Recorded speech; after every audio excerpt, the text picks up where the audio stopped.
2026年1月27號，美國 IOV 委員會 AJC 還有美國 IOV 公共事務委員會 JCPA， 這兩個通常在美國政治裡扮演穩重角色的，時不時還得和各方勢力打交道的主流 IOV 組織不約而同的各出了一份聲明，字裡行間呀，那股子压不住的火呀，是个人都能聞得出来呀。一上來就搬出了聯邦政府的首要職責是保護公民這種基本常識，緊接着就是敲打執行移民法得符合憲法和法治。這話說的挺客氣吧？可是你細品啊，這根本就是揪着特朗普的衣領子破口大罵呀！一個大組織需要公開提醒一個政府要遵守憲法和法治，就說他們覺得這個政府在這個事兒上可能大概也許就是有點把憲法和法治給忘了吧。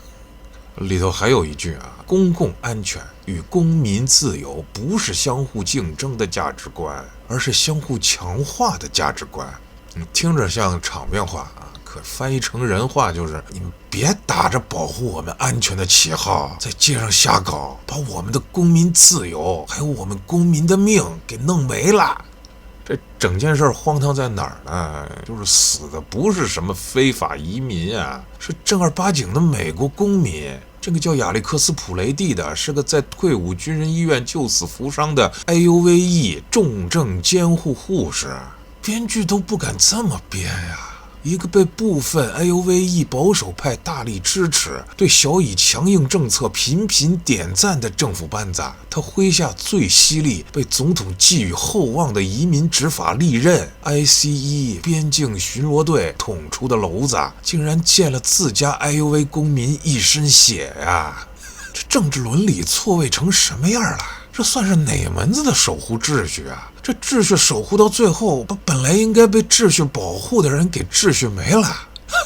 另外還有 IOV 媒體前鋒報用了一個比喻更狠說就像該隱和亞伯一樣，我們的兄弟 Alex 的鮮血正從地面上呼喊，兄弟相殘。這是刻在 IOV 文化記憶最深處、最原始的悲劇之一呀！現在被用來形容本國政府執法者跟公民之間的關係了，太辛辣了，辛辣的沒邊兒了。再看看這特朗普政府的應對那邊家屬和社區還在悲憤交加的，這邊官方最初的說法是什麼？這位護士當時手持一把9毫米半自動手槍接近特工。可是問題是有現場視頻所有人都看得很清楚那位老兄被按倒之前手裡攥着的是打開攝像功能的手機這手槍變手機，什麼魔術戲法你睜眼瞎掰得有個度吧。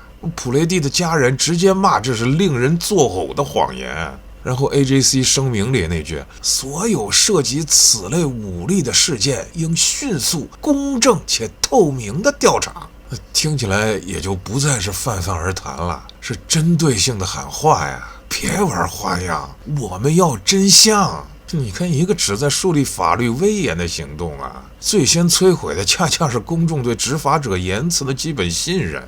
這活幹的是真他媽堪稱是自我拆台的典範這整出戲可不是一場意外的執法悲劇，這台戲的背景板大着呢。這起槍擊案不過是那個號稱都市行動的大型聯邦執法秀裡頭最血腥、最扎眼的一幕而已好幾千號 ICE 和邊境巡邏隊員像撒豆子一樣被撒到明尼蘇達州。那鎮長他們說是應對入侵，不知道的還以為是要打城市保衛戰呢。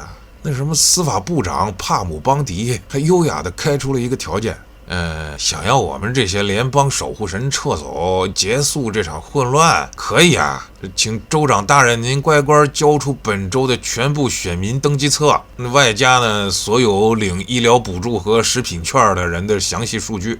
那明尼蘇達州的州務卿直接就炸了，看什麼？你這是在管我要贖金嗎？然後呢，副總統華梅萬斯很實在，直接捅破窗戶紙了。哎呀，我們要這些福利數據，就是為了更精準的定位，驅逐非法移民的。這下行了，誰頂了槓頭高頭了？一邊是聯邦特工在街頭說要保護公民，結果物理上消滅了公民；另一邊呢，聯邦政府以恢復秩序為名，向地方政府勒索全體公民最核心的隱私數據。這邏輯閉環簡直完美啊！我們用最激烈的手段展示保護你們的決心啊！雖然不小心幹掉了你們中的一兩個啊。但為了我們能更好的保護你們，請大家把褲子都脫下來給我們檢查一下。這網上啊，已經有很多人開始把 ICE 比作那個歷史上的恐怖符號了。沈毅老師是真不怕事兒大呀，他怎麼說來着？哦，原來是手續陣營的天龍人啊。那 ICE 不是要被小以定義成哈馬斯了嗎？不過有一說一啊，不是說特朗普搞的是蓋世太保嗎？搞的是法了個西了個斯嘛。那德山正統復活美利坚暴殺大魷魚，好像也就說得通了嘛，是吧？